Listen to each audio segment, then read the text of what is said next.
Assalamualaikum warahmatullahi wabarakatuh. Saya Azmi Aulia dengan NIM C1C022036. Di sini, saya akan menjelaskan tentang desain riset dari mata kuliah metodologi penelitian. Baiklah, yang pertama itu adalah definisi dari desain riset. Menurut KBBI, yaitu Kamus Besar Bahasa Indonesia, kata desain itu sendiri mengandung arti kerangka bentuk atau rancangan. Sementara kata riset yang juga dapat diartikan sebagai penelitian berarti kegiatan pengumpulan, pengolahan, analisis, dan penyajian data yang dilakukan secara sistematis dan objektif untuk memecahkan suatu persoalan atau menguji suatu hipotesis untuk mengembangkan prinsip-prinsip umum.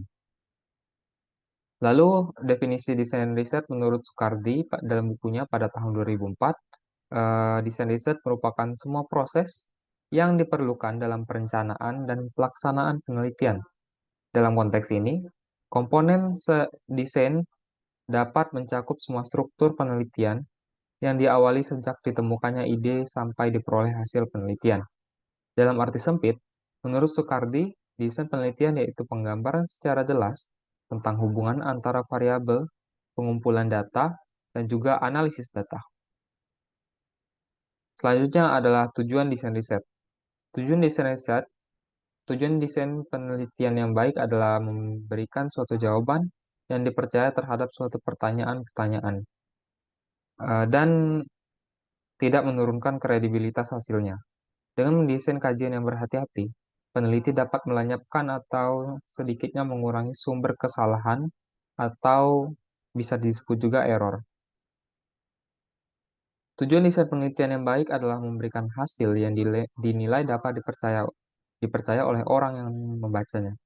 Kredibilitas mengacu pada seberapa luas hasilnya mendekati realitas dan dipertimbangkan sebagai sesuatu yang dapat dipercaya dan masuk akal. Lalu selanjutnya adalah manfaat desain riset atau penelitian. Dalam bukunya, Kumar pada tahun 2005 menyebutkan bahwa terdapat dua manfaat utama dari desain riset. Yang pertama itu adalah terkait dengan identifikasi atau pengembangan prosedur dan pengaturan logistik yang diperlukan dalam kerja penelitian. Dan yang kedua, menekankan pada pentingnya kualitas prosedur ters- prosedur-prosedur tersebut dalam kaitannya dengan validitas, objektivitas, dan keakuratan kerja penelitian. Selanjutnya adalah jenis-jenis desain riset atau desain penelitian. Yang pertama itu adalah desain penelitian eksperimental. Sesuai namanya, desain penelitian eksperimental berarti peneliti sedang melakukan penelitian eksperimental. Menurut Arifin, eh, pada tahun 2009, penelitian eksperimen diartikan sebagai penelitian yang di dalamnya melibatkan manipulasi terhadap kondisi subjek yang diteliti, disertai upaya kontrol yang ketat terhadap faktor-faktor luar, serta melibatkan subjek pembanding atau metode ilmiah yang sistematis yang dilakukan untuk membangun hubungan yang melibatkan fenomena sebab akibat. Terdapat tiga jenis desain penelitian eksperimen, yaitu pre-eksperimental, quasi-eksperimental, dan true experimental design, dan true experimental research. Yang pertama itu adalah desain penelitian pre-eksperimental, baik satu atau berbagai kelompok variabel terikat diamati untuk mengetahui ada tidaknya pengaruh dari aplikasi suatu variabel bebas yang sebelumnya dianggap dapat menyebabkan perubahan. Lebih lanjutnya lagi, desain pre-eksperimental dibagi menjadi tiga, yaitu one shot case study research design, one group pretest post-test research design, dan yang terakhir adalah static group comparison. Lalu selanjutnya ada desain penelitian quasi-eksperimental.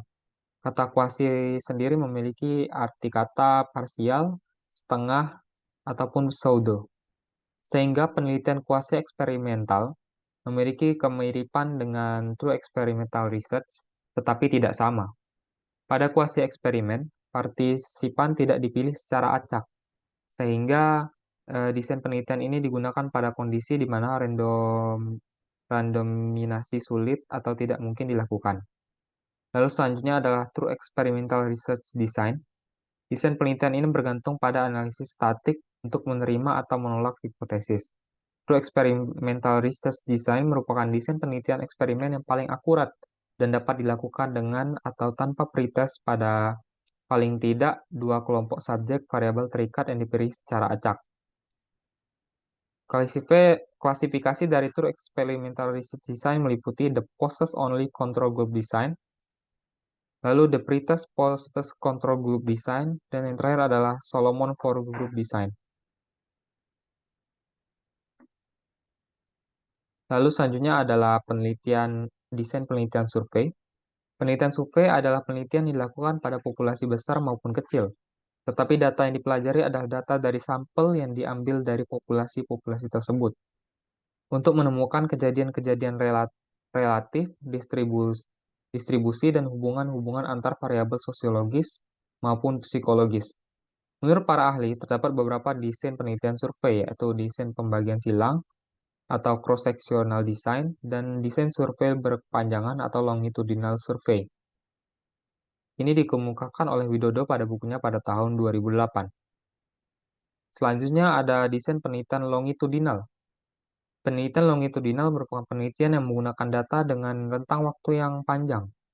Berapa lama panjang waktu yang dimaksud bersifat sangat relatif, namun penekanan riset longitudinal sebenarnya pada ekstensi atau perpanjangan dari survei yang dilakukan. Perpanjangan tersebut bersifat periodik. Yang terakhir adalah desain penelitian studi kasus.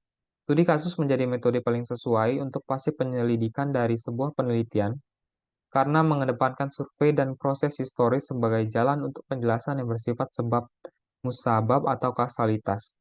Meskipun demikian, metode studi kasus hanya merupakan metode penelitian dan tidak dapat digunakan untuk menggambarkan atau menguji suatu masalah. Lalu selanjutnya adalah pengujian desain riset atau desain penelitian. Pengujian dilakukan untuk menelaah varian dalam variabel terikat atau untuk memperkirakan keluaran organisasi. Yang pertama itulah jenis investigasi, kausal versus korelasional. Peneliti harus menentukan apakah yang diperlukan adalah studi kasual atau studi korelasional untuk menemukan jawaban-jawaban atas persoalan-persoalan yang dihadapi. Studi kasual dilakukan untuk menentukan hubungan sebab akibat yang definitif. Tetapi jika diinginkan peneliti sekedar klasifikasi faktor yang penting berkaitan dengan masalah, maka studi korelasional akan dipilih. Lalu yang terakhir adalah tingkat intervensi peneliti terhadap studi. Yang pertama intervensi minimal, intervensi sedang, dan intervensi berlebih. Sekian presentasi dari saya. Jika ada kekurangan, mohon dimaafkan. Terima kasih.